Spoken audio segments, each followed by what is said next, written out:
Hello, everybody. It is Friday, the 23rd of January, and I want to talk about the problem with channeling, both for the medium that is speaking the words of another and for those that receive it. Knowledge being brought into a world when the world is not ready to receive it. And I want to show you exactly how humanity would be ready and how a medium would be ready to receive knowledge correctly. Because at the moment, we are very much being driven the wrong way. That is the way of the cross. It is the way of self-sacrifice. It is killing the ego death, which will lead to possession. Absolutely losing control. There is no more self in control of what is being said, but it is like your body has become the tool for another will, and your mouth has become speaking the words of another. So I just want to say from the start, because this is a problem for me, because for myself, I know this is leading somewhere. And I really think it is leading toward channeling, toward becoming a medium. Now, if you say spiritual capabilities, there's tons of stuff you can do with that. It is not just one thing. There are different capabilities of telepathy, of healing, of remote viewing, of channeling. So there are different traits, let's say, you could have in the spiritual. And for me, it seems to be going toward channeling. So, and then really thinking about what it is I'm doing. If I'm doing it, I still haven't decided to do it. There's my free will. Yeah? So, and really thinking this morning what it is I am afraid of. And again, it is two things. It is for myself and it is for this world. The world not being ready to hear what might be said when I'm not in control of what I'm saying. So for myself, as I said, ego death. No, absolutely not. And I said from the start, I actually said it, there's going to be no sacrifice. I'm not going to the cross. There's not going to be an ego death. And I heard coming from the other side, I don't want to kill you. And I was thinking, yeah, good thought, hold on to that. So how is then the bride making herself ready if it is not a full-on sacrifice? And that is by having a strong ego. And that is by switching states of consciousness, but being able to switch back.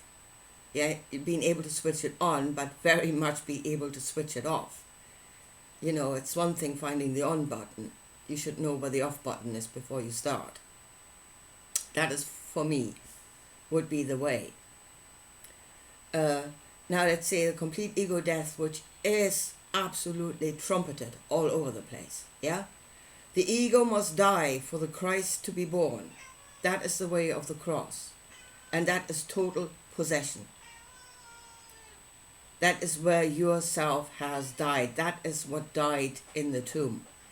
It was the self, the complete death of self. And it is said in the Bible and in others, you can see it. And I can see it in this world. I can see those that have gone through ego death and actually were resurrected into a new consciousness. They've become somebody else. They've actually become somebody else. So in the Bible, you'd say there's people that were chosen like Moses, like Noah, like David. They all had something wrong with them. Yeah, Noah was a drunk. David was a womanizer. And Moses had very, very low self-esteem because of his stutter.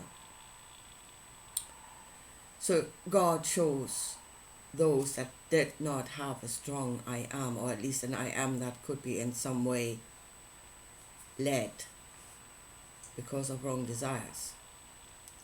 And then, of course, the church would tell you, well, God chose these people because he loves humanity so much and he does not judge. No, bullshit. Those people were chosen because they had a weak ego, or at least an ego that had a chip in it through which you could get in and then suppress it.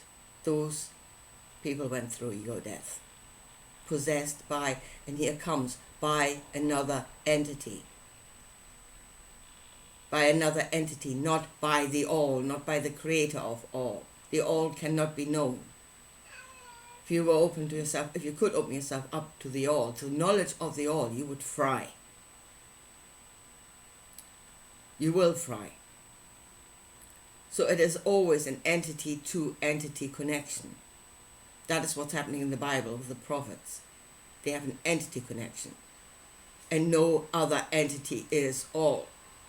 They are no more all than you are. They just take possession of you to make you their servant. So you run around going, thus says the Lord. Yeah? With your own brain somewhat, I don't know where, not there anymore. So that is the ego death. It is the taking over, complete taking over, taking possession of your body to use it as a tool. I know that is not the greatest thing at all. Because when you have another entity, you're talking about desire, you're talking about intention. Yeah? Or if you say, the ego must die so that the will of God will be done in this world, and then you're speaking about the biblical God. Yeah? And then you say, your ego must die, so God's will must be done. And then you look at that God, and he's the greatest ego I think there ever was. The greatest narcissist ever. So you must sacrifice your ego to an even greater ego than yourself. Or you have a weak ego and it will be taken over by another ego greater than yourself. That's what's happening. Yeah, don't go around saying the ego must die for the Christ to be born. You are suffering entity possession. That's what you're doing. And that is because you were weak in the first place. You were not chosen because you were so wonderful. You're chosen because you were weak. And I see it again, not even in the Bible, but people in this world now that went through a change. And the change happened at moments of complete weakness. Should I name them? Maybe. Edgar Tolle, at a complete point of depression and self-loathing. John St. Julian, drug addiction. David Icke, becoming aware of something else and being still in a complete state of confusion when those downloads occur. Yeah? So those are always moments of weak ego when these things happen. And they shouldn't happen like that. That is something taking advantage of your low state to impose its knowledge or its will. And it shouldn't happen like that. So again, back to myself. That is the way of the cross. That is the way of denial of self. That is the way of ego death. And for myself, I would say have a strong ego. Be a self. Know the on and off button. And if you are a strong self, then you do not become a servant to the will of something else, to another entity, the servant to another entity. Not the all, another entity. You're not becoming their sound box. but it will be a meeting of equals, an exchange of knowledge between equals, and that's what it should be. That is how it should work. It should not be ego death of humanity and we're all going to die and being raised in the glorious knowledge of some other being. Forget it. And here really is the ability to switch, not losing yourself completely, but being able to return to your own state of consciousness. Now, again, I look at people like Darryl Anka, and there's hope. Because he can speak as Bashar, and at that moment, yes, his ego is completely stepping out of the way, and it is letting the other through. Yeah? And I would say I would have to ask him, I'm imagining at the moment that at the moments when he's speaking as Bashar, that he is not in control of what is being said. See, that is for me, that is the one thing, the complete loss of control. And just becoming the tool for something else. No. But as I said, people like Darryl Anka seem to be able to do that. Where they step aside and maybe in that moment they are not in control of what's being said, but they can switch back. And if I see in interviews with Darryl Anka, when he's speaking as himself, he actually seems to be a very rational human being. Yeah? Actually quite a nice fellow as himself. So, and that gives me hope that we do not have to become living sacrifices. That is exactly what you become. You become a living sacrifice to the will of another entity, which is not what should happen. The exchange of knowledge, yes, absolutely. But for that, you would need to have a strong ego. You need to know what you are. You need to understand what it is that you're not going in some cosmic knowledge and the knowledge of the all. Tabitha, get out of the way. Cosmic knowledge or the knowledge of the all, but you have an entity-to-entity connection. You really need to understand that. Yeah, and they're not all greater and wonderful out there. Right. So that is the problem with the one that is channeling. For me, that is the problem. Yeah? When I say I am not ready, I think for me that means I'm still not sure that I'm strong enough to withstand the storm without losing myself, because I have no intention of doing that. Being of service, yes. Bringing the knowledge, yes, but living sacrifice, self-sacrifice, forget it. Not happening. So that is the problem with the one that is channeling. Now, the problem is the ones that are receiving the knowledge. And that is just as bad. Because when Jesus came into this world, he said a knowledge was given when the world was not ready to receive it. What was the readiness of humanity that it needed to have been there? And that is, again, humanity being as a whole, and I am. We are humanity. Yeah? To have a consciousness that is distinctly human. We are humanity. And again, at the moment, when I see people follow us, they have no I am. Followers don't have an I am. They have no discernment. They just take as truth whatever is being said. Again, if you as a channeler not in control of what is being said and you're giving it to a lot of people that have no discernment about what it is you're saying, that is a recipe for disaster. Yeah. So as I say, I see followers and I see those that will downright worship. Fall flat on their face and worship.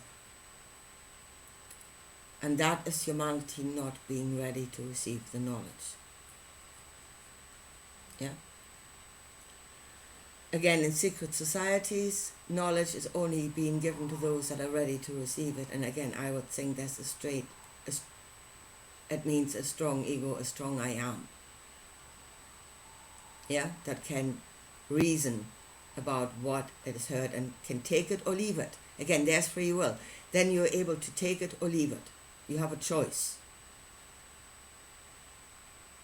And for most of humanity, they would not be capable of making the choice because they don't have a strong I am.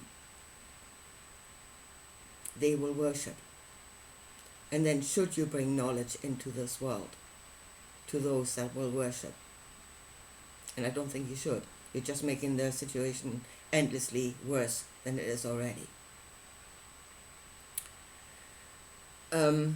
So in biblical terms, when Jesus was here, humanity was not ready to receive the knowledge. It does not mean that what he taught them to do, they couldn't do, like the healings and stuff. They could do it. They absolutely could do it. Yeah? That was not the problem.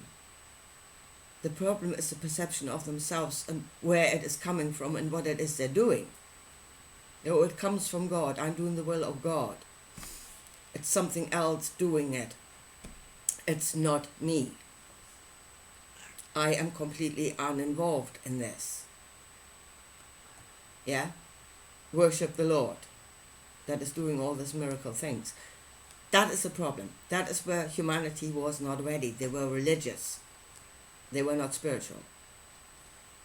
They did not recognize themselves as an entity that has a right, that is and has a right to be. They were all ready to self-sacrifice. Follow Jesus, self-sacrifice. Become the tool of the greatest egoist in the known universe. And he comes in his book, Cube, to slaughter everything that is not according to him. They were all ready to do that. So, yeah, there are the two problems. The problem with the channeler themselves and the problem with those that receive. There needs to be an I am that can discern.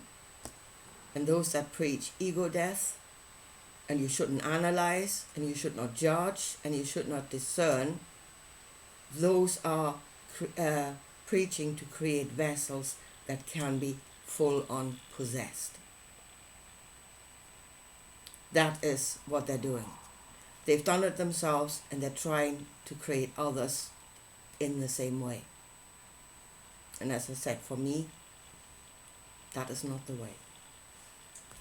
Exchange of knowledge, good. But we need to come back to what it is we are, and we need to judge and we need to discern what it is we've heard and what it is we're going to do with it, whether it would do good in this world or not.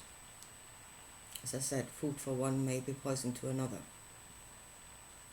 And then we must hold on to our egos and know who we are. Right. So this is where I am at the moment. I mean, I'm speaking, I don't even know how you would open this door. But again, at the same time, I have a feeling that if I'm ready, the door would open. Yeah? If I feel, that is if I feel strong enough, the door would open. Naturally open. Without drugs, without starving myself to death, because those are really finding ways in which are actually a back door. I said before that it's like children that have found the key to the sweetie shop and they're going to open it. And, well, you have a small child in the sweetie shop, you have a good idea what will happen to that child. But it has no self-control, no idea what it is doing, but it will be driven to eat everything that it is inside. And it will end up in A&E. Anyway. So, and I really want to say this for people that are considering the spiritual, yeah, that are considering pathways. And that must clearly understand that there are two completely different ways. One is possession, the other is a conversation amongst equals. Yeah, and then really know what it is you're in and know what it is you're doing, and know you will not have the cosmic knowledge of all. Never. You're becoming the sound box for another entity, servant to another entity. And then think very carefully if you want to sacrifice, if you want to become a living sacrifice. Sacrifice yourself, self-sacrifice, in order to become somebody else's sound box. Anyway, here folks, I leave it at that for today, and I'll talk to you again soon. Bye.